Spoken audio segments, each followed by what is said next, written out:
Periphery जिला संघर्ष समिति का संयोजक चंदन सिंह देवड़ा और मेरे साथ में सर्व समाज का नेतृत्व करते शोभा लाल जी, बड़ा निर्भय सिंह जी।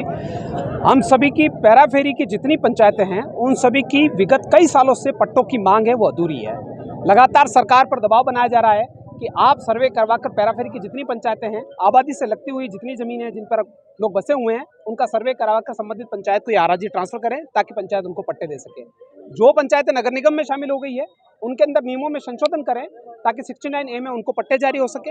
हमारी मांग है कि 31 दिसंबर 2024 तक जितने भी लोग जो जहां बैठा है उनको पट्टे दिए जाए।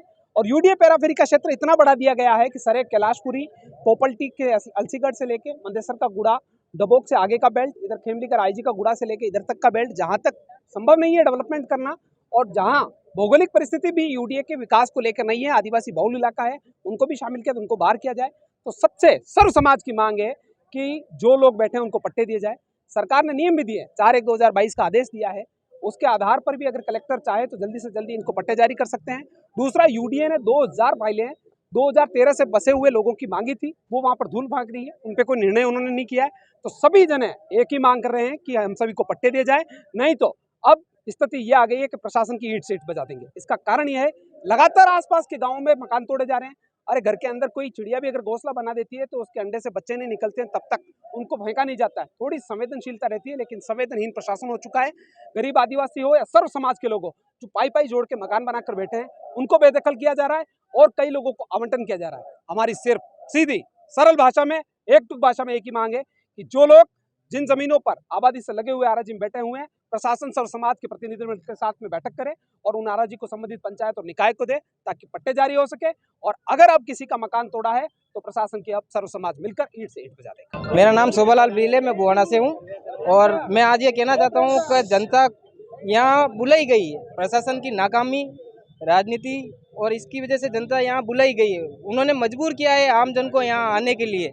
नियम कायदे की बात हमारे वरिष्ठ इन्होंने बता दी है, लेकिन आज मैं सीधी बात पूछना चाहता हूँ प्रशासन और राजनीतिक दलों और जो भी शासन है उनसे का करीब 300 ज्ञापन दिए गए थे यूडीए के खिलाफ का हमको यूडीए नहीं चाहिए। फिर उन 300 ज्ञापनों का क्या हुआ और कोई रिपोर्ट नहीं, कोई छानबीन नहीं और नहीं, खाली आमजन का ज्ञापन खाली एक डस्टबिन के डब्बे में डालने के लिए होता है क्या, किसके लिए होता है, ये समझ में नहीं आ रहा। नियम कायदे हम नहीं जानते, हम सीधी सट बात ये जानते हैं अगर यूडीआई पंजा लेके आएगी तो उस पे पत्थर पड़ेंगे और हर एक गांव मारेगा। अगर मेरे यहाँ हुआ तो मैं दूसरे के यहाँ जाके मरूंगा और दूसरे के यहाँ हुआ तो मैं भी वहाँ जाऊंगा। लेकिन बात यह है कि यूडीआई की ऐसी लापरवाही हमें नहीं चाहिए। हम गरीब लोग हैं, हम 5 लाख 2 लाख का ही प्लॉट ले सकते हैं, हम 50 लाख का प्लॉट लेने की क्षमता नहीं रखते। हम मजदूर है और आमजन है और हर आज यहाँ जो भी आए हैं करीब सब जन ने कमजोरी करी है, जो अपनी हाजिरी दिहाड़ी खराब करके यहाँ आए हैं और जनता को शासन को सुनाने आए हैं। अगर वो नहीं सुनता है तो भविष्य में देखो आप अपने स्तर पे देख लेना। मैं मेरी ओर से पूरी बात यही है कि शासन अपनी स्तर से देख लेवे। जब अगर आंदोलन बढ़ जाता है तो उसकी स्वयं की जिम्मेदारी शासन प्रशासन की रहेगी। जोहार। जैसा कि आप सभी लोग देख पा रहे हैं कि किस तरीके से उदयपुर ग्रामीण के सारे क्षेत्रवासी आज यहाँ इकट्ठे हुए हैं।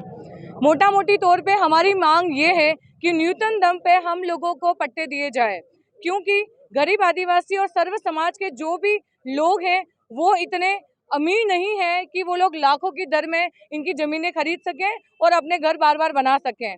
और इस यूडीए कार्यालय से उनके अधिकारियों को मैं ये कहना चाहती हूँ कि जिस तरीके से आपने गरीब परिवारों का घर उजाड़ा है, क्या आप इसी तरीके से अमीरों का घर उजाड़ोगे क्या आप उसी तरीके से अमीरों का घर वहाँ से तोड़ोगे क्या? अगर हाँ तो बात बराबरी की होगी, और अगर बात बराबरी की नहीं होगी तो आने वाले समय में पूरा मेवाड़ और पूरा राजस्थान देखेगा कि किस तरीके से सर्व समाज के लोग आंदोलन करेंगे और अपने हक अधिकारों के लिए एक होकर लड़ेंगे। धन्यवाद। जय हिंद, जय भारत।